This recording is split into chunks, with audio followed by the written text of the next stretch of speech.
D'abord, merci de m'avoir invité à parler de mon travail dans cette journée Michel Foucault. Merci à Frédéric Chauveau notamment. Donc j'espère que ça a marché. Non. Alors la technique, on m'avait dit que tout était au point, parce que j'ai fait un PowerPoint. Je vérifie juste. Voilà, donc le PowerPoint. Donc ça, c'est le livre qui s'appelle La France des Belloumi. Donc je vais commencer par une introduction de pourquoi j'ai eu envie d'écrire ce livre. D'abord, vous savez sans doute que l'immigration fait l'actualité politique en France depuis des années, mais finalement, d'une certaine manière, on peut dire qu'on la connaît assez bien statistiquement, mais que sur ce thème des familles, il me semble qu'il y a eu peu de travaux pour des raisons que je vais expliquer tout à l'heure.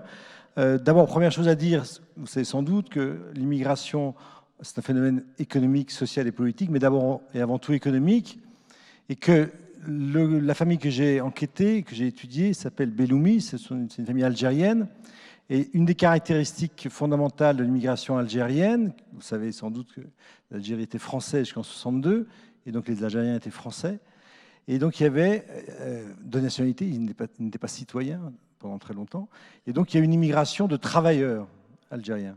Revenons sur ces termes, sur ces mots. Quand on a souvent, avant on ne disait pas immigrés, on disait travailleurs immigrés. J'explique toujours ça aux étudiants. Et donc on a raccourci, l'adjectif est devenu substantif, on parle des immigrés, mais il faut d'abord et avant tout dire que l'immigration de travail des années 60-70, c'est l'immigration des Trente Glorieuses. La France a besoin de main-d'œuvre, les entreprises ont besoin de main-d'œuvre, l'État a besoin de main-d'œuvre, et donc nous sommes allés chercher, les entreprises notamment, des travailleurs là où ils étaient entre guillemets disponibles, notamment dans ces années 60-70 en Algérie. Il faut savoir donc cette immigration au départ de travail, elle est masculine, elle a longtemps resté masculine. Les femmes, quand les immigrés étaient mariés, restaient en Algérie. Et donc il y a eu un moment très important dans l'histoire de l'immigration, ça a été ce qu'on appelle le regroupement familial, à savoir que pour compenser l'arrêt de l'immigration en 74, en 76, Valéry Giscard d'Estaing et d'autres ont mis en place ce qu'on a appelé le regroupement familial. Ça a permis aux familles de rejoindre, par les mères et leurs enfants, de rejoindre les pères qui travaillaient là en France depuis 5 ans, 10 ans, 15 ans, parfois 20 ans.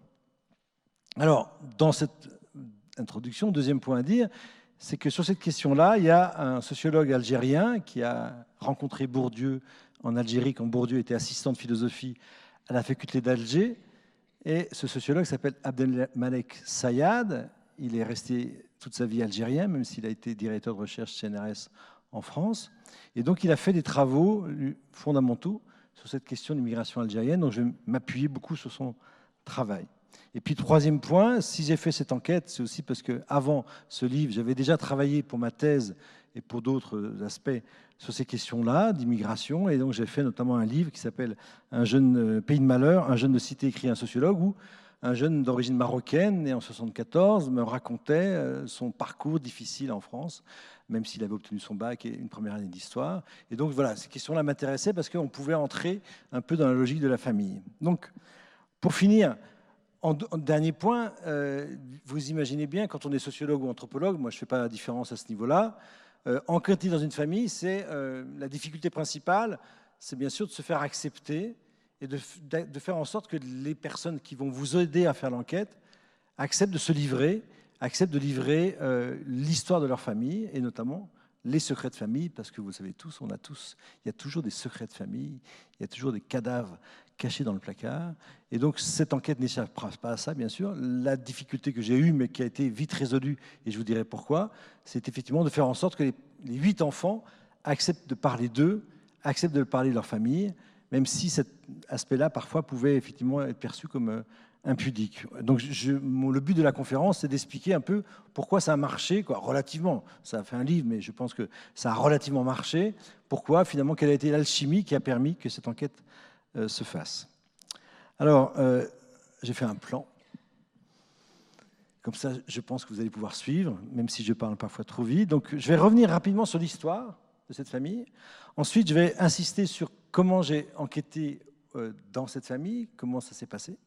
Ensuite, troisième point, tableau de famille, vous aurez donc des résultats un peu de l'enquête. Et puis, bon, j'irai peut-être plus vite, parce que je pensais qu'on avait 1 heure, mais 45 minutes.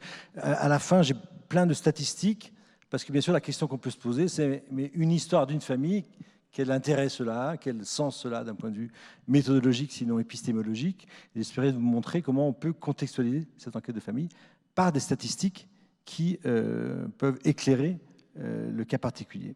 Et puis, je reviendrai sur les enjeux de la réception du livre. Alors, je vais commencer. Donc, c'est peut-être écrit trop petit. C'est un test de myopie. Est-ce qu'au fond, vous voyez? En 2 mots, bien sûr, une famille, ce sont au départ 2 conjoints, un homme et une femme. La première chose qu'il faut dire, c'est que quand je dis famille algérienne, c'est parce que les 2 parents, M. Belloumi et Mme Belloumi, tout ça sont des noms fictifs, sont nés en Algérie, dans l'Algérie française. En 42 pour M. Belloumi, 10 ans plus tard, en 52 pour Mme Belloumi. Donc ça veut dire bien évidemment qu'il y a déjà un écart d'âge, sinon important, du moins assez conséquent, entre monsieur et madame.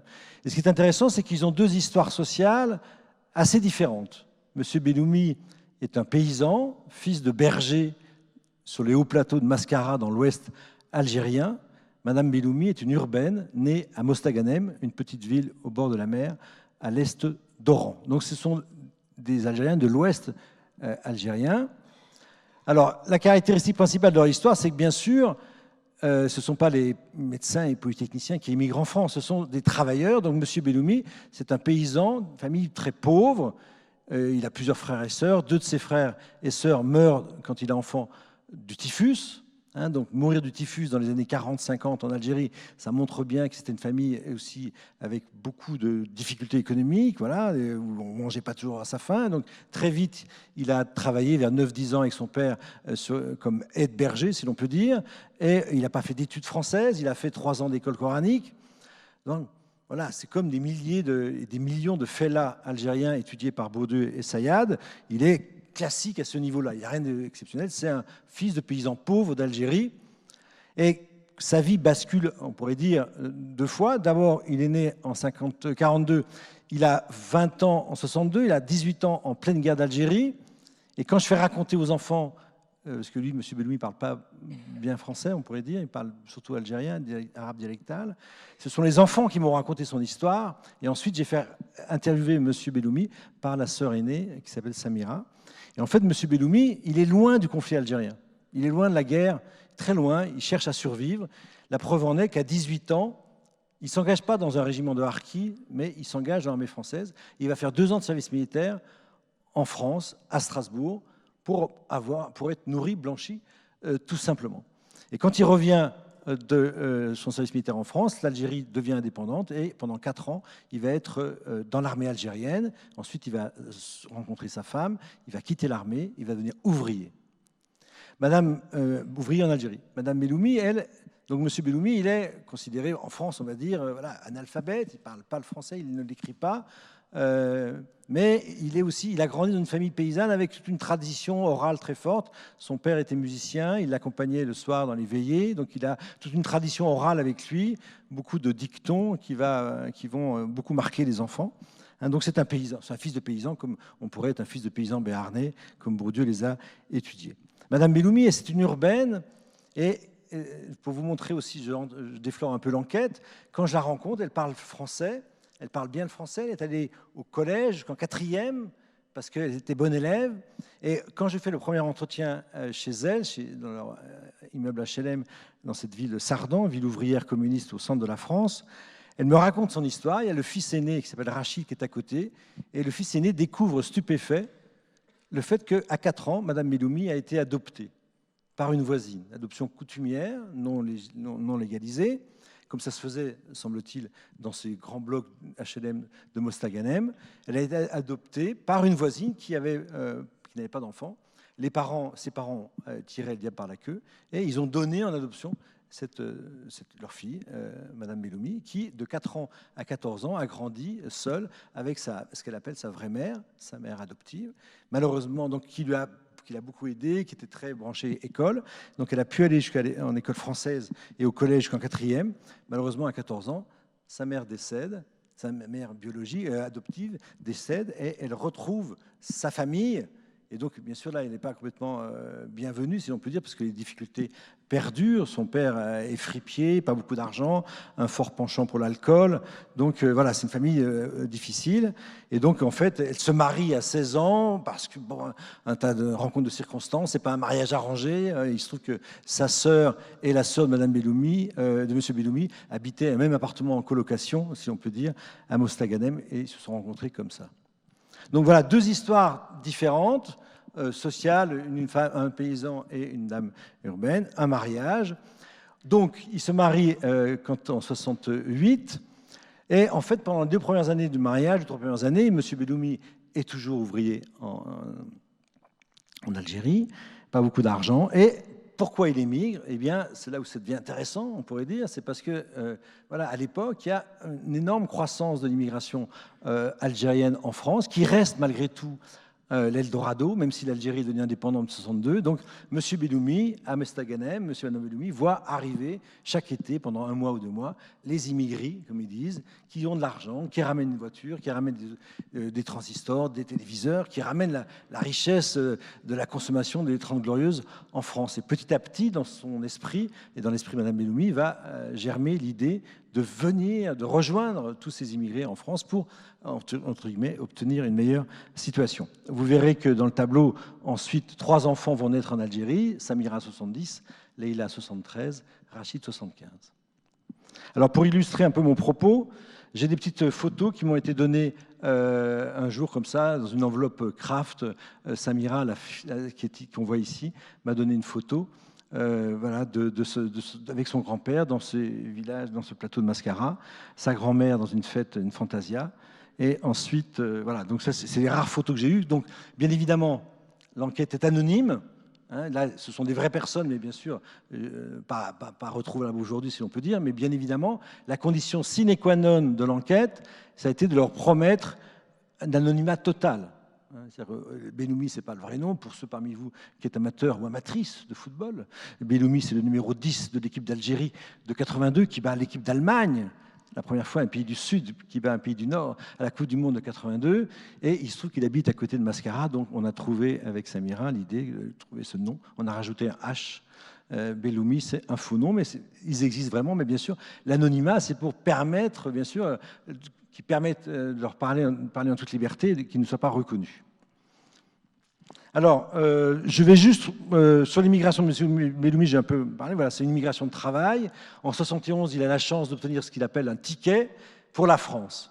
Donc, il entre en France avec un ticket, donc une autorisation de travail, parce que les immigrés, on l'oublie toujours, étaient fort recherchés. Il y a une très belle thèse de Sylvain Laurence qui raconte qu'au moment de l'arrêt d'immigration en 1974, un tas de patrons viennent voir le ministère du Travail pour protester et pleurer parce qu'on leur a piqué leur main-d'œuvre, entre guillemets. Il faut bien voir que c'est une nécessité économique fondamentale. Donc il devient, voilà, comme tout, voilà, l'immigration, travailleur immigré égale prolétaire. Il n'a pas de qualification. Il travaille, comme il le dira, et il le dira à tous ses enfants, moi, travailler avec la pioche. Bâtiments, manœuvres, etc. D'abord à Villeurbanne, ensuite dans cette ville du centre de la France que j'ai appelée Sardan, une banlieue ouvrière d'une ville qui s'appelle Préville. Alors, donc là, ils habitaient ici, à Mostaganem, ce genre de HLM dans les années 62. Alors, bien sûr, là, j'en ai fini juste pour raconter l'histoire, finir cette histoire. Donc, il y a 3 enfants qui naissent en Algérie. En 77, très important, M. Belloumi est en France depuis 71, donc il fait, comme on dit, aller-retour entre la France et l'Algérie, la France et Mostaganem.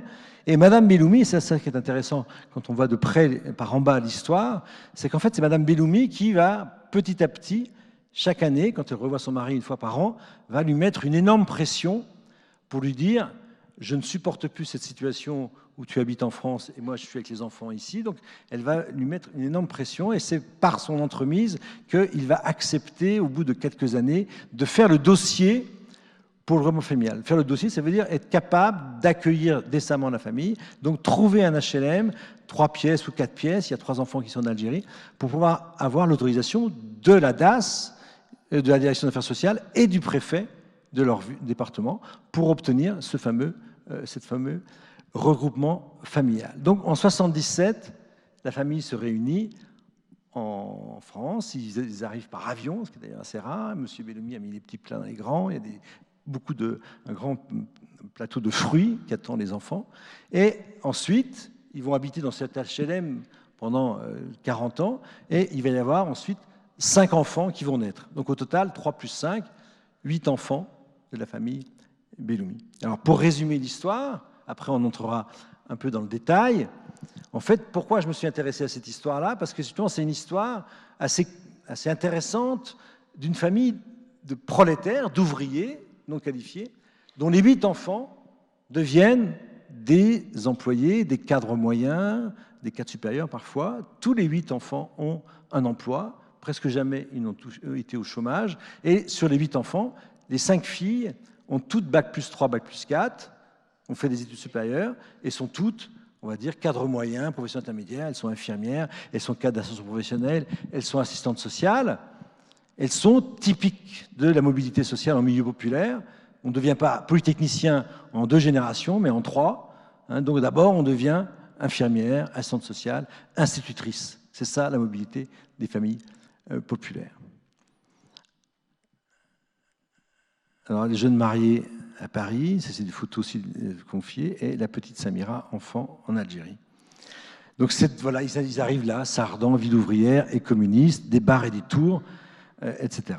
Alors maintenant, j'en viens un peu à justement un point très important, puisque le thème c'était comment enquêter, comment faire une enquête, parce que globalement, pour vous donner une anecdote, c'était à Montpellier récemment, à Béziers plutôt, et il y a un monsieur qui avait une fille en sociologie, qui avait lu mon livre et qui me dit « Mais monsieur, ma fille, elle veut faire comme vous, faire une enquête, mais personne ne lui parle. Personne n'accepte de lui parler. Elle voudrait faire comme vous. » Alors bien sûr, je dis « Ben oui, c'est bien, quoi, c'est bien. Peut-être c'est bien. Mais en tous les cas, ça montre bien qu'il y a des conditions sociales particulières pour que ce type d'enquête se réalise. » Donc je vais entrer dans le détail de la manière dont j'ai rencontré cette famille et dont j'ai mené l'enquête auprès d'eux ou auprès d'elle. Premier point, donc c'est une enquête fortuite.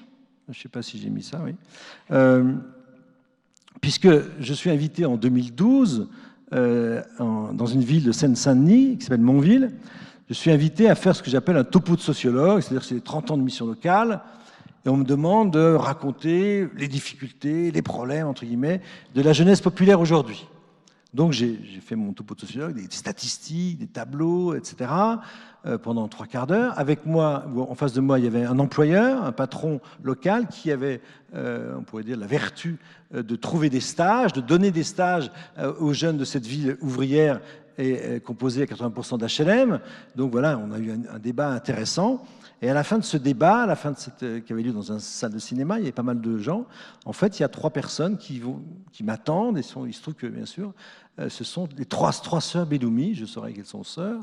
Et elles m'attendent. Et à la fin de le premier contact, Samira, dans la travée, me dit « Merci pour ce que vous avez dit. Ça nous fait du bien. » Et ce qui est intéressant, c'est bien sûr, comme toujours, ce genre de premier contact. Qu'est-ce qu'elle veut dire à travers ça? Il se trouve que j'ai beaucoup parlé de la diversité des jeunesses populaires. À la fois la jeunesse, la minorité du pire dont parlait Elia, celle qui pose des problèmes, celle qui fait l'actualité, les jeunes de Chanteloup-les-Vignes qui incendient le chapiteau de l'Arc, par exemple, il y en a plein d'autres, bien sûr des djihadistes, Mohamed Merah, on reviendra tout à l'heure, et puis il y a tous les autres, ce que j'appelle les arbres qui cachent la forêt. Et j'ai aussi beaucoup insisté sur la différence garçon-fille dans les trajectoires d'enfants d'immigrés. Et en fait, cette différence garçon-fille, on verra tout à l'heure, elle est très frappante chez les Belloumi. Et tout ce que j'ai dit, on pourrait dire, rapidement, sommairement, peut-être trop rapidement bien sûr, et trop sommairement, a quand même beaucoup parlé aux 3 sœurs, et notamment à la sœur aînée. Et pourquoi elle me dit merci? Parce que justement, elle me dit merci, ça nous fait du bien, parole de réconfort, parce que votre parole de sociologue, votre parole autorisée, si l'on peut dire, permet enfin de ne pas être toujours mis dans le même sac que bien d'autres, et permet finalement de trouver une forme de dignité sociale qui a été mise à mal par des événements récents. Alors, à la suite, j'anticipe, pardon, à la suite de cette rencontre, bien, on va rester 1 heure. En fait, il fait beau, parfois à Paris, il fait beau au mois de juin, et donc il y avait une esplanade, il y avait un pot qui avait été offert, donc pendant 3 quarts d'heure à peu près, je vais discuter avec chacune de ce que je vais comprendre comme étant des sœurs, et je vais leur faire raconter un peu comme ça, sans magnéto, sans rien, sans prendre de notes. Elles vont me raconter leur histoire. Et petit à petit, je vais comprendre que c'est une famille algérienne qui a 8 enfants, qu'elles sont 3 des 8, que tous ont fait plus ou moins des études, que tous ont un emploi, et voilà, que finalement, elles apparaissent comme une famille, entre guillemets, exemplaire, peut-être modèle, je ne sais pas comment. Voilà. Et je me dis, en les écoutant, qu'effectivement, ce type d'histoire n'a jamais été raconté. Dans ma thèse, j'avais fait un gros travail, déjà il y a 20 ans, auprès d'une famille algérienne de 6 enfants. J'avais comparé les générations des garçons et des aînés et des cadets. Et donc, j'avais toujours trouvé que c'était un thème intéressant sociologiquement, puisqu'il se trouve que parmi les 3 sœurs, les 2 sœurs aînées sont là, Samira, Leila, nées en 70-73, elles ont donc 42 ans et 39 ans quand je les rencontre pour la première fois, et Amel, l'avant-dernière, la 7e, elle est née en 84, et donc elle a à l'époque 28 ans à peu près. Bon. Donc, elles sont jeunes, et donc il y a une différence de 15 ans, quasiment, 15-16 ans, entre l'aînée, la fille aînée et la fille cadette. Et voilà, tout ça me parle. En plus, on voit des différences à l'œil nu entre ces générations. Et à ce moment-là, je leur demande, à la fin de cette entrevue assez longue sur cette esplanade, s'ils n'auraient pas envie de continuer l'enquête, de faire une enquête. En fait, le pacte d'enquête, pour prendre l'expression consacrée en ethnographie, ça a été de dire finalement, je vais avec vous raconter l'histoire ordinaire d'une famille algérienne ordinaire. L'anti-famille Mera ou Kouachi, etc. Une famille ordinaire dont personne ne parle, qui est là en France depuis 40 ans. Ça n'intéresse bien sûr aucun média. Il n'y aura jamais un reportage là-dessus. Ils sont là, invisibles, et tranquilles, et silencieux. Et en fait, c'est cette histoire-là, on pourrait dire, c'est ce contrat-là que je leur propose, contrat d'enquête, contrat de recherche, qui va leur parler. Et quand je vais, bien sûr, les 3 aînés, les 3 sont là, elles voient que je ne suis pas a priori méchant, mais il va falloir convaincre les 5 autres, parce qu'ils sont 8. Hein, donc, au départ, il y a cette enquête fortuite, il y a cette idée, pourquoi ne pas raconter une histoire comme la vôtre, votre famille? Et donc, bien sûr, quand on fait une enquête de ce type-là, il faut avoir ce que Florence Weber appelle une alliée d'enquête. C'est-à-dire quelqu'un sur lequel, il se trouve que c'est quelqu'une, Samira, une femme, 42 ans, mariée, 2 enfants, sur laquelle j'ai pu m'appuyer pour faire l'enquête. Et donc elle va jouer un rôle absolument majeur, du début jusqu'à la fin, puisque c'est elle qui va, un par un, convaincre ses parents, puis ses frères et sœurs, qui n'étaient pas là, de rencontrer Stéphane, le sociologue. Alors pourquoi elle a envie de raconter, pourquoi finalement, de sa manière, je vais raconter une histoire, ce livre raconte une histoire qu'elle aurait voulu écrire, mais comme elle est responsable de formation dans un IFSI, Institut d'école d'infirmière, comme elle a 2 enfants en bas âge, comme elle a beaucoup d'activités, et puis comme elle n'est qu'infirmière, entre guillemets, elle ne se sent pas autorisée, elle ne se sent pas capable ou légitime d'écrire elle-même cette histoire. Donc elle va passer par moi, et bien sûr, tout ça se fait en toute transparence pour raconter cette histoire. Alors, elle-même, elle avait l'idée déjà, ce qui est intéressant, c'est pourquoi elle a joué ce rôle, là j'essaie d'expliquer les conditions sociales ou sociologiques permettant son rôle d'alliée d'enquête, parce qu'au départ, elle, c'est la seule des 8 enfants Belloumi qui se vit vraiment comme une petite immigrée. C'est-à-dire qu'elle pense vraiment qu'effectivement, elle est venue en France, elle avait 7 ans. Elle a des souvenirs plein la tête, elle a des odeurs de l'Algérie en tête. Elle se rappelle très très bien de son enfance à Mostaganem, son oncle pêcheur, le petit culte des saints où elle allait prier avec sa grand-mère, etc. Donc elle a des souvenirs très très précis et beaucoup de nostalgie de cette enfance qu'elle a vécue comme dorée au bord de la mer à Mostaganem. Et l'arrivée en France a été vraiment une véritable rupture, un véritable déracinement. Et elle a envie de raconter, on pourrait dire, l'histoire de ses parents à ses enfants et sa propre histoire à ses enfants. Donc elle est une génération charnière qui a envie de transmettre à ses enfants sa propre histoire, mais aussi, surtout, celle de ses parents. Et donc c'est pour ça aussi, dernier point, le rôle très important, c'est qu'en fait, elle me le dit plus tard, 1 an plus tard, quand on revient sur le sens de notre enquête, elle me dit ce qu'elle ne m'avait jamais dit, c'est qu'à quel point, pour elle, les meurtres, les assassinats de Mohamed Merah à Toulouse, les 7 assassinats, les militaires musulmans, et c'était musulmans de confession, les 2 enfants juifs de l'école de Toulouse, de sang-froid, ça l'a littéralement glacée. Elle a même eu 3 jours d'arrêt maladie après ces événements, tellement elle a été traumatisée, affectée au sens fort et psychologique et psychanalytique du terme, par ces événements. Donc en fait, elle a aussi envie de réparer quelque part cette histoire, elle a envie ça intervient 3 mois après Mohamed Merah, et c'est très présent dans son esprit. Alors, qu'est-ce qu'elle a fait? Bien, il a fallu convaincre les frères et les sœurs. Alors, les deux, je zappe sur les filles, mais les autres sœurs ont accepté sans difficulté, parce qu'elles sont toutes diplômées du supérieur, elles ont fait des études de carrière sociale, sociologie, psychologie, sciences de l'éducation, je passe, on y verra tout à l'heure en détail. Mais elles ont l'habitude, elles ont elles-mêmes fait des entretiens, elles font des entretiens d'évaluation, elles sont diplômées du supérieur. L'idée de parler pendant 2 heures, parce que bien sûr, j'ai oublié de vous le dire, mais ces entretiens que je fais avec chacun d'entre eux, c'est pas un quart d'heure, c'est pas des entretiens minutes, trottoir, TF1, caméra cachée, c'est avec un enregistreur, ça dure 2 heures, ça dure 3 heures. Donc il faut, entre guillemets, affronter cette situation d'interlocution où pendant 2 heures, 3 heures, vous racontez votre vie. Les 5 filles Belloumi l'ont accepté avec plaisir, c'était souvent au café, etc., mais sans problème. En revanche, pour les garçons, c'était plus compliqué.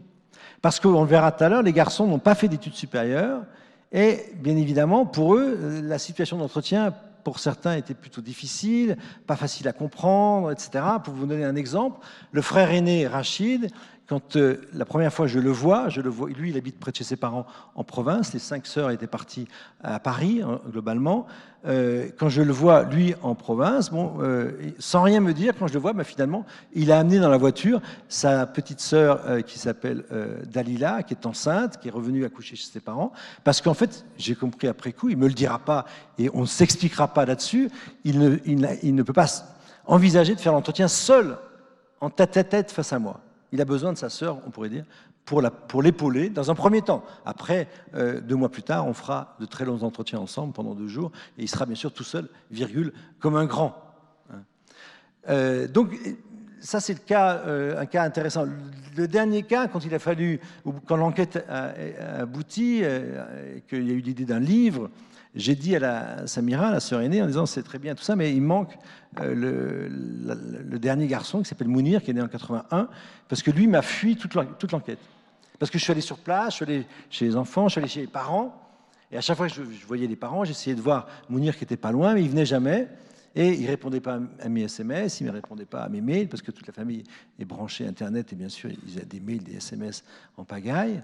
Et donc, en fait, pour obtenir un entretien avec Mounir, il a fallu que je m'appuie sur Samira. C'est vraiment désolé, je ne peux pas faire le livre si je n'ai pas tout le monde. Donc elle a mis tout son poids symbolique dans l'affaire et elle a obtenu de son frère qu'un jour, il monte à Paris, pas seul, avec un copain qui s'appelle Farid, qui était comme lui, vendeur dans une boîte. Ils sont montés à Paris et là, j'ai obtenu 1h30 d'entretien dans un café avec son copain. Et ce qui est intéressant, c'est qu'en fait, la deuxième phrase de l'entretien, il m'expliquera les raisons de son silence, et il me dira « Vous savez, Stéphane, l'école, ça n'a jamais été mon fort. » Et quand il me dit ça, il me fait comprendre que finalement, bien évidemment, il ne peut pas me parler, il n'est pas à la hauteur de ses sœurs. Et dans la suite de l'entretien, il dira une phrase terrible, qui est à mes yeux terrible, mais qui est profondément juste sociologiquement. Il me dit « Vous savez, dans la famille Belloumi, il y a nos 5 sœurs, 5 branches d'une étoile, et nous, les petites bestioles autour. » Les garçons. Pour vous montrer bien sûr qu'il y a une intériorisation des rôles, de la famille, bien sûr, vous le saurez certainement, Patrick Boucheray, de vous en parler, la famille est aussi un organe social, un espace social hiérarchisé, avec ceux qui ont réussi, ceux qui ont moins réussi, ceux qui sont plus légitimes que les autres, ceux qui sont plus aimés des parents que les autres, et tout ça aujourd'hui, bien sûr, passe beaucoup par les diplômes et par l'école. Et donc, en fait, voilà, l'enquête a pu se faire, je vais très vite, mais parce qu'à chaque fois, la sœur aînée est venue, et pour vous dire à quel point elle tenait sa famille, elle tenait à sa famille, elle tenait à sa famille, c'est par l'enquête qu'elle a, au bout de 3 ans, 4 ans d'enquête, qu'elle a décidé, comme elle dit, de lâcher prise, à savoir que tous les jours, elle envoyait un SMS à chacun de ses frères et sœurs, pour savoir comment ça allait. Donc, c'est pour vous montrer, bien sûr, la place qu'elle a pu avoir dans cette famille. Alors oui, les garçons Asdin, c'est le deuxième, chauffeur de bus RATP, travailleur à statut, lui, qui insiste là-dessus. J'accepte de participer à l'enquête pour lutter contre les amalgames, pour montrer qu'on n'est pas tous des dealers, pas tous des voleurs, etc. C'est pour ça que ça a marché l'enquête, voilà, donner une autre image. Il n'y a pas une... Juste pour l'heure, il n'y a pas une... Je vais savoir qui a une... 30. J'ai encore un quart d'heure, c'est ça? D'accord. Ça va? Je continue. Donc, tableau de famille. Parce que j'en ai beaucoup à dire. Donc là, je vais commencer par un nouveau test de myopie. Là, c'est toute la famille. En fait, j'ai fait des tableaux synoptiques pour vous montrer l'évolution sur 40 ans de cette famille. Alors, je vais très vite, mais la deuxième ligne est intéressante, c'est la nationalité. Vous avez tout de suite remarqué que les 3 premiers étant nés en Algérie sont algériens de nationalité. Mais les 2 sœurs aînées, très tôt, 18-19 ans, se font naturaliser françaises. Le 3e, Rachid, né en 1975, il est algérien et aujourd'hui encore, comme il dit avec une forme de fierté, passeport vert. Il a son passeport vert, il est resté algérien, il n'est pas devenu français. Déjà, c'est intéressant, dans une même famille, de voir les différences. Les autres sont français nés en France, mais chez les aînés, qu'est-ce qui se passe? Quelle est la différence? Tout simplement l'école. C'est quand elle est en première terminale que Samira, en première, rencontre dans le bus une copine d'origine marocaine qui lui dit « Tu vas où ?»« Eh bien, je vais à la préfecture. Qu'est-ce que tu vas faire ?»« Je vais me faire naturaliser. »« Mais qu'est-ce que tu vas faire? Pourquoi ?» demande Samira. Eh bien, elle lui dit « Pour devenir un stit, on a besoin d'être français. » Elle découvre, chemin faisant, par sa scolarisation, par cette copine marocaine, que pour un certain nombre d'études et de métiers en France, il faut devenir français. Donc, elle demande à son père, avec pas mal de négociations, la possibilité de devenir français. Et son père, Maugré, parce que comme vous le savez sans doute, pour les Algériens, après les guerres d'indépendance, devenir français pour les enfants 10 ans plus tard, c'était compliqué, mais le père accepte, parce que, comme dit Samira avec humour, je lui ai vendu ça. Je lui ai vendu les études et le travail. Et contre les études et le travail, M. Belloumi rompt, flanche, il accepte. Deuxième, dans les autres lignes, vous voyez bien sûr la différence de scolarité, je l'ai déjà dit. Un point intéressant, c'est bien sûr la réussite, malgré tout, des études scolaires des filles leur a permis une mobilité géographique, de quitter le quartier, tout simplement. Parce que Samira, la fille aînée de 7 ans à 19 ans, m'a dit, elle l'a répété plusieurs fois, fait école-maison. École-maison, c'était ces 2 lieux autorisés. Elle ne sortait pas, elle n'allait pas en boîte, elle n'allait pas faire du sport. Et donc, dès qu'elle a eu 19 ans, elle a obtenu son concours d'infirmière avec un bac ES, un bac B à l'époque. Et, comme elle dit encore, je leur ai fait avaler ça à ses parents. L'école d'infirmière à 5 km, elle aurait pu y aller, mais elle a choisi à 80 km une autre école d'infirmière pour être enfin un peu dégagée de ses tâches maternelles de deuxième mère et être un peu loin de ses parents, de la cité et de la surveillance qui pesait sur les filles d'origine algérienne à l'époque. Deuxième tableau intéressant, c'est bien sûr les questions de trajectoire matrimoniale. Après, je reviendrai là-dessus, famille Belloumi, famille populaire ou famille immigrée. Ce qui est important, c'est que les 3 garçons ont tous vécu en couple avec des femmes dites françaises. Et sur les 5 sœurs Belloumi, dans l'enquête, 4 étaient mariées. 4 se sont mariés avec des hommes d'origine algérienne et de confession dite musulmane. Et le dernier point, c'est les pratiques culturelles. Rien de surprenant, bien sûr. C'est ça aussi le processus, sinon d'assimilation, d'intégration culturelle. Les 5 filles aînées ont fait des études supérieures, elles ont suivi des cours à la fac, elles bouquinent, elles vont au cinéma, elles vont au théâtre, elles vont voir des spectacles de danse, elles font des voyages ici ou là. Les garçons qui n'ont pas passé par la fac sont restés davantage dans des loisirs populaires, le sport, le foot, l'auto, la moto, etc., etc. Donc bien sûr, ça c'est juste ce tableau pour vous montrer que la famille Belloumi, elle est bien sûr unie par ces liens de solidarité, mais elle est aussi bien sûr profondément divisée socialement par les effets majeurs de l'école, de la poursuite d'études, de ce qu'on appelle, dans notre jargon de sociologue, les phénomènes d'acculturation scolaire. Donc là aussi, c'est un point important de dire ça. Voilà, les familles algériennes, on dit quelque chose, bien sûr, qui a du sens, mais dès qu'on fouille un peu, on s'aperçoit qu'elle n'est pas qu'une famille algérienne, elle est aussi une famille qui est très travaillée par les divisions sociales produites par la scolarisation. Alors là, je vais très vite, parce qu'en fait, l'essentiel, c'est de vous raconter finalement, en 2 mots, je vais pas m'appuyer sur mon PowerPoint, là c'est en 2 mots, c'est comprendre qu'est-ce qui fait que, statistiquement, j'ai pu retrouver une statistique du rectorat, à l'époque une mine d'or, 6% des jeunes d'origine algérienne obtenaient un bac général dans la génération de Samira et Leila, 6%. Donc Samira et Leila, les 2 aînés qui ont fait un bac BES, elles sont minoritaires, elles sont ce que Bourdieu et Passeron appellent des miraculés scolaires. Jamais elles n'auraient dû devenir ce qu'elles sont devenues scolairement. Et qu'est-ce qui explique ce miracle scolaire? Eh bien, on pourrait dire 2 choses. Un truc fondamental, bien sûr, c'est le rôle des instituteurs. Dans cette ville ouvrière communiste, les institutrices, majoritairement des femmes, sont principalement d'origine populaire, sont passées par le moule de l'école normale d'institutrices et ont à cœur de sauver les enfants d'origine populaire de cette ville, et notamment les filles d'immigrés.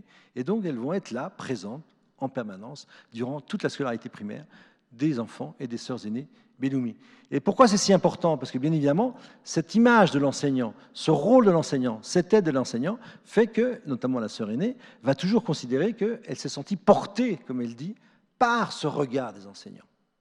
C'est très important de dire ça parce que voilà, l'intégration, ça passe par ces regards. Si vous avez que des regards de policiers de la BAC, comme ça se passe aujourd'hui, c'est relativement compliqué de s'intégrer. Tandis que là, dans cette génération-là, il y a cette idée, il y a en face une ville ouvrière communiste avec des instituts qui tiennent, des francs camarades, des ciné-clubs gratuits, des colonies de vacances, un tas d'aides, un tas d'encadrement de cette jeunesse populaire. Ce qui fait que ça, et puis bien sûr, scolairement, voilà, Monsieur Belloumi dira, vous travaillez avec le stylo. La deuxième réussite, c'est que bien sûr, c'est plus Monsieur Belloumi que Madame Belloumi qui va dire à ses enfants, on est là pour votre réussite, c'est des études avant tout, y compris pour les filles. Là aussi, c'est important par rapport aux préjugés. Tous les pères algériens ne sont pas des pères fouettards. Il y a des pères algériens comme M. Belloumi qui a tout à fait conscience que tout l'avenir, leur avenir, l'avenir de ses enfants, est entre les mains de l'école. Donc ça a marché pour les filles, ça a moins marché pour les garçons, parce que tout simplement, les garçons sont aussi des bons élèves que les filles quasiment à l'école primaire, mais quand il arrive le collège, voilà, ils sont dans un collège qui devient plus difficile, et puis ils sont pris par la sociabilité de quartier des garçons masculines, et petit à petit, et puis en plus, bien sûr, Madame Belloumi est beaucoup moins sévère avec les garçons qu'avec les filles, et donc il va y avoir, on pourrait dire, un enchaînement de circonstances qui font que les garçons, en 4e, 3e, vont baisser de pied scolairement et être orientés en lycée professionnel. Asdine, chauffeur de bus RATP, va aller en seconde générale, mais au bout de 3 mois, va être réorienté en lycée professionnel parce que, comme il dit, j'ai fait le con. Parce que 20 ans plus tard, cette question de l'école, elle les taraude, les garçons. Parce que 20 ans plus tard, ils s'aperçoivent à quel point, bien sûr, la différence de résultats scolaires dans la famille a produit des résultats en termes d'ascension professionnelle qui sont très aussi différenciés et au bénéfice des filles. Donc là, si vous montrez un lycée, le lycée de Samira, c'est pour vous montrer que là, en 3e, là aussi, les stratégies. Je n'ai pas le temps dans le détail, mais ce qui est intéressant, c'est que ce sont les filles aînées qui ont fait leurs études. Et donc, en 3e, Samira Belloumi, qui est une bonne élève, elle a obtenu le prix de poésie de la ville en 4e. Elle connaissait par cœur les chansons de Brassens. Elle était voilà, lectrice de Bibliothèque Rose, Verte, etc. Et donc, prix de poésie en 4e. En 3e, elle en a marre du quartier. Elle veut absolument ne pas aller dans le lycée de secteur.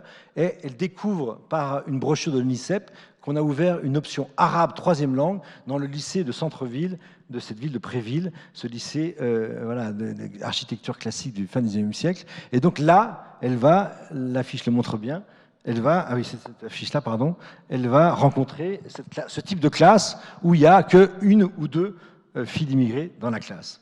Et bien sûr, ça va être fondamentale parce qu'elle va devoir affronter ça. Je passe sur les détails, mais dans le livre et dans les entretiens que j'ai faits, j'insiste beaucoup sur voilà, ce passage absolument essentiel que le passage du collège au lycée. Petite parenthèse, un très beau livre de Bonelli-Carrier sur la fabrique de la radicalité qui montre que une des médiations fondamentales pour l'entrée dans le judaïsme de certains jeunes d'origine immigrée aujourd'hui, c'est le passage 3e seconde.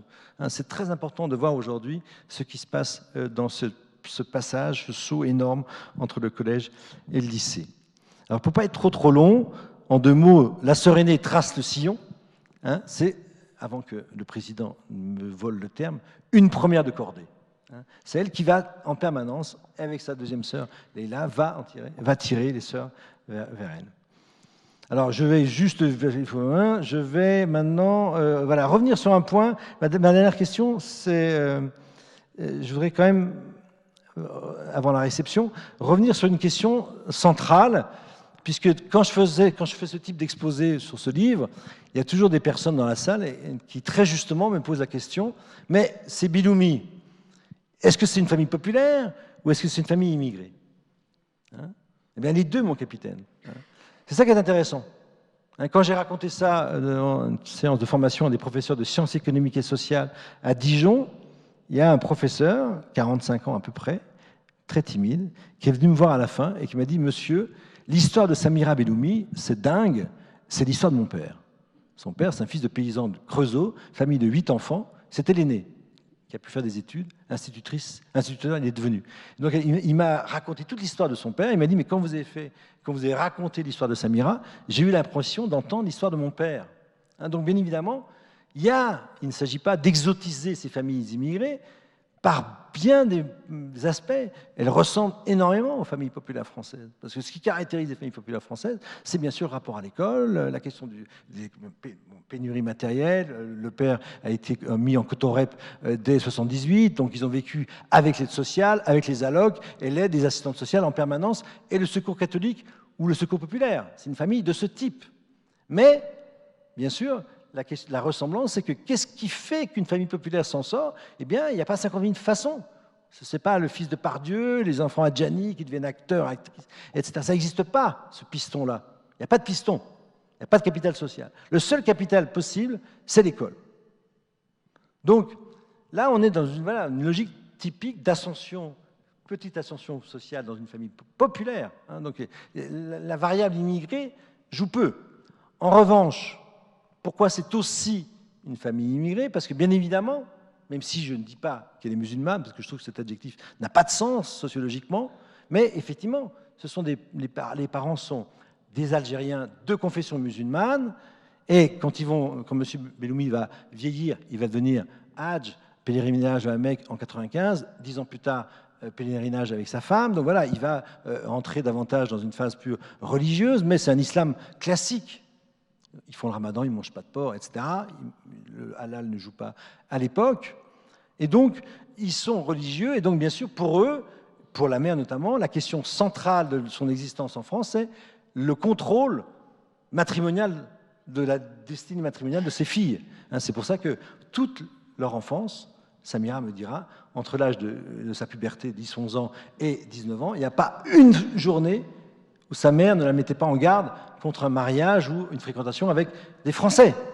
Ce qui fait qu'effectivement, la grande spécificité de cette famille, à ce niveau-là, et en ce sens elle est immigrée algérienne à ce niveau-là, c'est que bien sûr, le contrôle des destins matrimoniaux sur les filles a été très fort, ce qui a beaucoup joué, parce que la deuxième sœur a quitté ses parents uniquement pour éviter le mariage, elle est venue à Paris, et les autres sœurs aussi. Donc là aussi, il ne s'agit pas de nier cette spécificité, mais elle est essentiellement limitée sur cette question-là du mariage qui n'a pas, pour les filles, qui ne peut pas exister de manière libre pour les filles. Je passe sur le détail, je pourrais vous en parler longuement, parce qu'il y a tout un chapitre dans le livre consacré. Alors là, bien sûr, je n'ai pas le temps, parce qu'il est quelle heure là? Il est 43. Donc là, vous aviez énormément de tableaux et de graphiques, l'immigration algérienne à gauche beaucoup plus forte. Non, je donne juste un tableau intéressant, je vais juste sur le tableau, sur un beau tableau sur la religion. Là, c'est un tableau de l'enquête Théo, Trajectoire Origine, 2008. C'est une des meilleures données qu'on ait. Vous savez peut-être qu'en France, on n'a pas le droit de poser de questions sur la religion. Et donc, François Héran, maintenant professeur au Collège de France, a obtenu de la CNIL qu'on puisse poser la question sur la religion pour l'enquête Théo. Est-ce que vous avez une religion, oui ou non? Si oui, laquelle? Est-ce que vous accordez beaucoup, un peu, pas d'importance à la religion? Et là, on s'aperçoit quand même, c'est pas sans importance, que pour les enfants d'immigrés algériens, marocains et tunisiens, 70% accordent beaucoup, assez d'importance à la religion. Et tout en bas, population majoritaire, des descendants de Français, 20%. 20 contre 71. Pour les Sahéliens, 90%. Pour les enfants d'immigrés portugais, 30%. Donc, c'est juste ce tableau que j'appelle, je dis toujours ça à mes étudiants, ils n'aiment pas trop, ce très beau tableau. Il existe des beaux tableaux. Ce très beau tableau montre effectivement qu'une des caractéristiques depuis 20 ans des enfants d'immigrés algériens, marocains et sahéliens, c'est l'augmentation de la religiosité. Ce n'est pas un délire de TF1. hein. Ça existe. Hein. D'ailleurs, une enquête 20 ans plus tôt a montré qu'il y avait un quart des jeunes d'origine algérienne qui se disaient sans religion. Aujourd'hui, ils ne sont même pas 4%. Alors, c'est juste pour vous montrer que voilà, cette enquête, bien sûr, je n'aurai pas le temps de le dire, elle a été très largement, elle pourrait être confortée par des enquêtes statistiques. Dernier point, les enjeux de la réception du livre. Je vais rester juste sur le domaine de la famille. Vous imaginez bien que quand on fait un livre comme ça, il reste abstrait tant que le livre n'existe pas, mais quand il est sorti en librairie, bon, on a fait une fête à la découverte avec 5 des 8 enfants. Bon, j'ai donné le livre, bien sûr, aux parents, aux 8 enfants. J'attendais leur réaction avec plus ou moins d'inquiétude. Il faut dire aussi, bien sûr, que le manuscrit du livre, comme on dit, le fichier Word notamment, a été donné aux 2 filles aînées avant la parution, dans laquelle les 2 filles aînées ont lu le livre avant parution, on fait des corrections, des remarques, etc. Donc, je n'ai pas balancé le livre comme ça n'importe comment. J'ai demandé avis et conseil aux 2 sœurs aînées qui avaient du temps pour le lire pendant l'été 2017. Et ensuite, j'ai donné le livre aux 8 enfants. Donc, globalement, pour dire les choses, la réception du livre s'est bien passée. Asdin, le chauffeur de bus RATP qui a droit à un chapitre dans le livre, m'a dit, au bout de 10 jours, il ne m'avait pas écrit, et il m'a envoyé un SMS, il m'a dit « Stéphane, je suis séduit à 600%. » Donc, j'étais assez rassuré, donc tout allait bien, jusqu'à ce qu'un week-end, la sœur aînée, Samira, m'appelle pour me dire « Écoutez Stéphane, on se vous voit, écoutez Stéphane, il faut que je vous parle. Il y a du tirage avec la petite dernière, Nadia, il y a un chapitre qui lui est consacré. » Et donc, voilà, pour vous donner des choses, j'ai passé ensuite, j'ai écrit une longue lettre durant le week-end que j'ai appelée Lettre aux enfants Belloumi, où j'ai raconté et j'ai redit pourquoi j'ai fait ce livre, etc. Bien sûr, j'étais informé du fait que Nadia n'était pas contente du livre, j'ai fait comme si je ne savais pas, et j'ai écrit cette lettre pour leur expliquer le sens dans ce livre, la fin, voilà. Quand vous verrez le livre, vous verrez que j'ai mis l'accent sur les différents contextes sociopolitiques, etc. Et l'idée que, je finis, ce livre tente de montrer que vos propres destins individuels ne prennent pleinement sens que dans le cadre d'une histoire collective. Donc, j'ai essayé de désingulariser leur histoire pour essayer d'arrondir les angles, notamment avec Nadia. Ça a plutôt bien marché. Et je finirai par cette anecdote assez croustillante, puisque je suis allé, bien sûr, sur place, parce que j'étais quand même pas entièrement content de ma lettre. Donc, je suis allé voir Nadia avec ses 2 frères qui étaient là. Et elle a, devant moi, pris le livre. Et elle a noté devant moi, elle m'a dit les passages du livre qui ne lui plaisaient pas, notamment le fait qu'elle aimait les objets de luxe, que je disais qu'elle aimait les objets de luxe, que ses sœurs disaient d'elle qu'elle était un peu fashion victime. Et à ce moment-là, un de ses frères lui a dit « Mais écoute, Nadia, arrête !» Tout ça, Stéphane l'a dit, mais nous, on te le dit tous les jours. Donc, il n'a pas rien. Il a raconté la stricte vérité. Et à ce moment-là, la réception du livre s'est très bien terminée. Merci.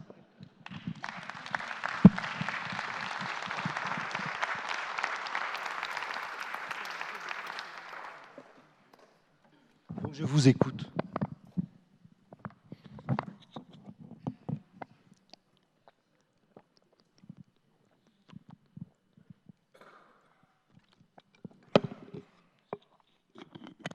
Autrement, je vous passe les tableaux.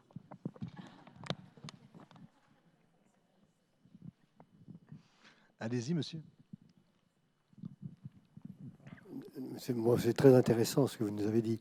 Mais il n'y a pas de souffrance de décrit sur le problème qui s'est passé entre la France et l'Algérie. Il pourrait y avoir un ressentiment, comme on a vu ça dans certains romans qui sont sortis il y a 2 ou 3 ans, où il y a une véritable souffrance des gens qui se sont expatriés, qui n'osent même pas retourner en Algérie. Est-ce que vous avez eu un petit peu ça dans vos échanges ?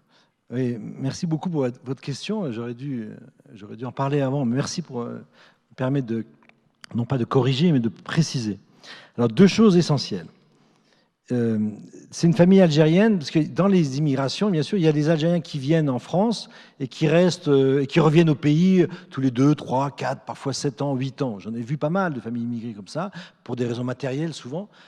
Eux, les Belloumi, c'est une famille qui est vraiment vit entre les 2 pays. C'est-à-dire que tous les étés, pendant 1 mois et demi, voire 2 mois, ils reviennent à Ostaganem, ils ont fait construire une maison, une 2e maison plus confortable, et c'est vraiment leur point d'ancrage. La majeure partie de leur famille est restée à Mostaganem, donc ils sont vraiment Donc il n'y a pas cette souffrance de l'exil à ce point, parce qu'il y a un ancrage très fort. Et maintenant que M. Belloumi voilà, est retraité, Mme Belloumi aussi, etc.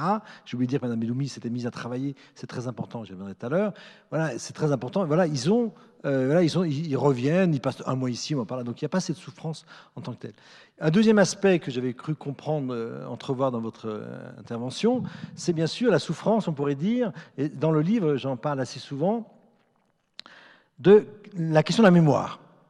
Qu'est-ce qu'on transmet de la mémoire, qui est parfois la mémoire coloniale, vous savez, elle n'était pas drôle. Je ne sais pas si vous avez eu la chance de regarder dimanche sur la 5 ce très très beau film, La guerre des appelés, un très très beau film documentaire, absolument passionnant, avec des récits remarquables, j'ai trouvé, de ces appelés.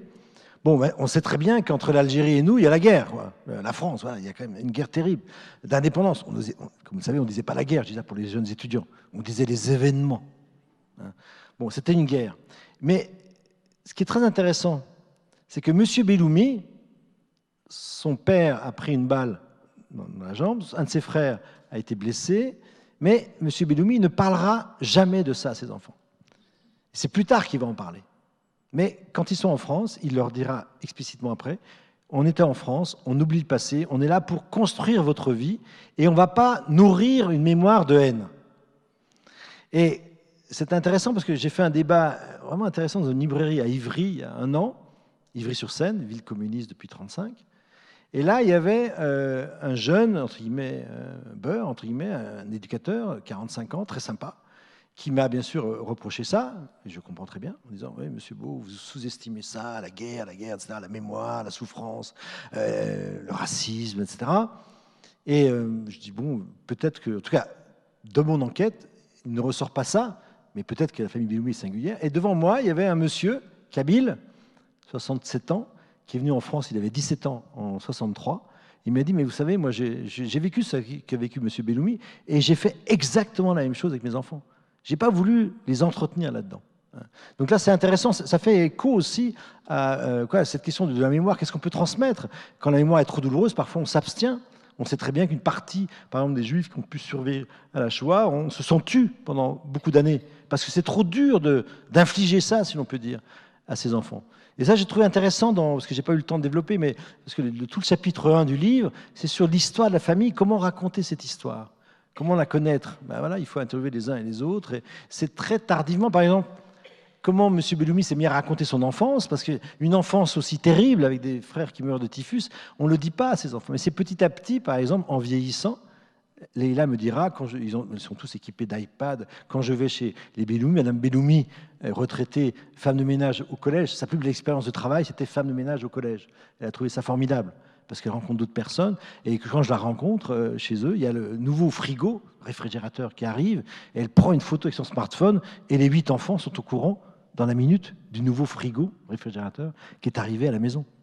Donc, c'est intéressant aussi de voir dans le détail, quand je poursuis mon fil, c'est Leïla, quand son père vient la voir à Paris, elle a son iPad, et le soir, elle lui fait écouter des chansons, il aimait beaucoup les chansons arabes de son enfance, et c'est à ce moment-là, en écoutant ces chansons de son enfance, qu'il va se mettre à raconter un peu librement une histoire qu'il n'avait pas voulu dire dans un premier temps, mais qu'il va dire avec le vieillissement.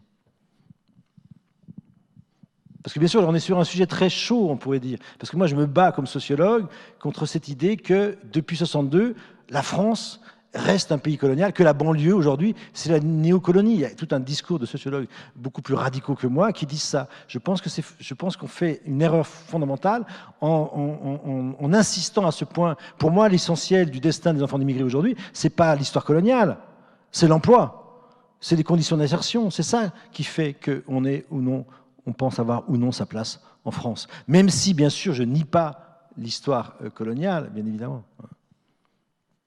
et son importance. Oui, madame? Attention, attention.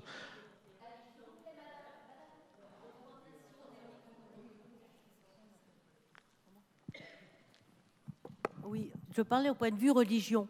Comment explique-t-on cette recrudescence de la connaissance de la religion chez l'islam, si je puis dire, et justement la descente du catholicisme, enfin des autres religions? Comment vous expliquez? Est-ce qu'il y a Oui. une explication là-dessus? Les sociologues ont toujours des explications.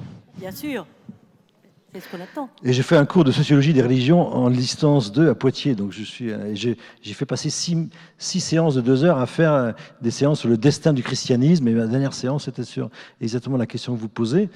Et aujourd'hui, je fais 6 séances sur l'islam. Donc c'est des choses qui m'intéressent.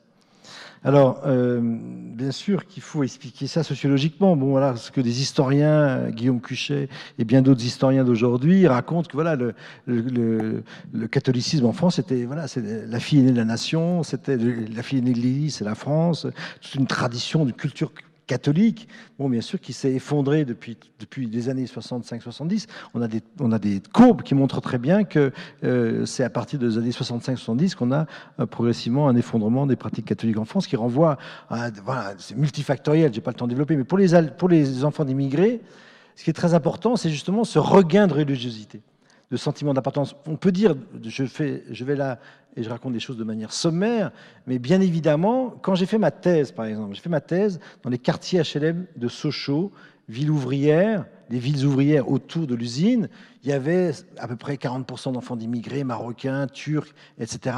Ma thèse, mon terrain, c'est 89-96. La question de la religion n'apparaît quasiment pas. Quasiment pas. Très peu, en tous les cas. Et elle survient dans les années 95-2000, et le monde, et depuis ça n'a cessé. On voit très bien que, bien évidemment, c'est relié à 2 choses. D'une part, ce qui se passe au niveau français, dans le territoire français, et ce qui se passe à l'extérieur. Parce qu'on ne peut pas comprendre la religion, il faut la comprendre en termes d'offre et de demande. Il y a une nouvelle offre religieuse qui est apparue sur le marché religieux, notamment liée aux transformations du monde musulman, l'apparition du wahhabisme, la réapparition du wahhabisme, du salafisme, notamment via les imams qui ont été formés en Arabie Saoudite, qui sont passés par le Maroc et l'Algérie et qui viennent en France. C'est fondamental. La thèse de Zegnani le montre très bien. Attrape, le premier groupe salafiste, c'est 96-97. Il n'y en a pas avant. Donc, il y a une transformation de l'offre religieuse, qui est une offre religieuse qui a bien des côtés séduisants, puisque finalement, elle vous transforme. Voilà, c'est comme pour les évangélistes. Elle permet à un certain nombre de jeunes, notamment des garçons paumés pour un tas de raisons, de se transfigurer, de se retrouver, de se refaire une existence à travers ce rachat religieux. Et en interne, en France, la demande religieuse, elle vient bien sûr du fait qu'une partie de ces jeunes, notamment liés à l'école, notamment liés à leur parcours, liés aussi à tous les processus de ségrégation sociale, spatiale, de racisme, de discrimination, ne se sentent pas chez eux ici. Et qu'à un moment donné, voilà, ça leur apparaît comme une appartenance légitime, y compris on voit ça aussi pour les filles qui n'étaient pas très branchées à ce niveau-là, et on voit très bien que le voile, il a aussi une fonction sociale de respectabilité. Donc, pour comprendre ça, il faut faire intervenir un tas de facteurs qui ne sont pas purement religieux.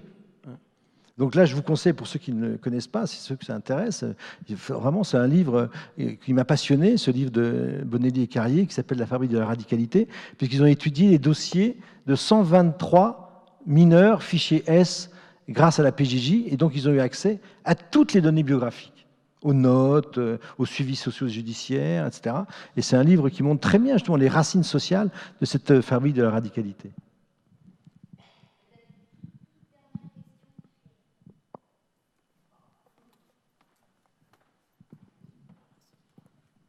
Merci, monsieur Beau, en tout cas, pour ce travail et d'avoir exposé. Je voulais revenir simplement sur une situation, si vous pouvez apporter un peu plus de précision par rapport à une de 3 filles qui était très malade, paraît-il, qui vomissait, qui ne sortait pas de chez elle, après les événements, je crois, liés à... Oui. Voilà, ça, une première question. Et une deuxième question, quand j'étais étudiant, il y avait de nombreux travaux qui disaient ou qui démontraient qu'en France, on avait du mal à nommer, en tout cas ces immigrés, ces Algériens, ces Arabes, ces musulmans, berbères, kabyles. Qu'est-ce que c'est que ce flou? Mais c'est pas pourquoi, mais qu'est-ce qui se passe? Excusez-moi de dire ça comme ça, mais... Merci beaucoup. Alors, première question. En fait, c'est la sœur aînée, Samira, qui c'est quelqu'un d'assez sensible, je crois, mais qui a vécu de manière terrible ces 3 jours, ces attentats de Mohamed Merah et les 3 jours de l'assaut donc qui en a été profondément bouleversée.